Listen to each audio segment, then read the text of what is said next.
যুক্তরাষ্ট্রের স্থানীয় সময় মঙ্গলবার ২৪ সেপ্টেম্বর নিউ ইয়র্কে জাতিসংঘের সাধারণ অধিবেশনের ফাঁকে অধ্যাপক মোহাম্মদ ইউনূসের সাথে দ্বিপাক্ষিক বৈঠকে বসেছিলেন যুক্তরাষ্ট্রের প্রেসিডেন্ট জো বাইডেন। তিনি এই বৈঠকে বাংলাদেশকে ডক্টর ইউনূসের নেতৃত্বাধীন বাংলাদেশ সরকারকে পূর্ণ সমর্থন দিয়েছেন এবং তিনি বাংলাদেশের পাশে সর্বোচ্চ থাকার চেষ্টা করবেন।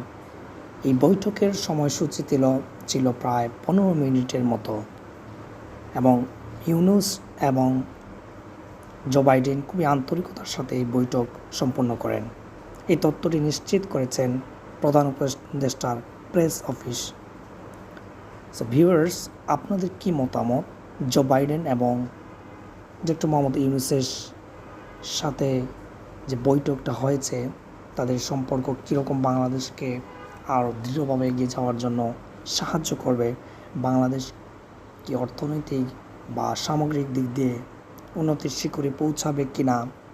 আমেরিকার সাথে বাংলাদেশের সম্পর্ক কীরকম হবে? বৈশ্বিক সম্পর্ক কীরকম হবে? আপনাদের কি মতামত সেটা অবশ্যই কমেন্ট সেকশনে জানাবেন। আসসালামু আলাইকুম, ভালো থাকবেন সবাই।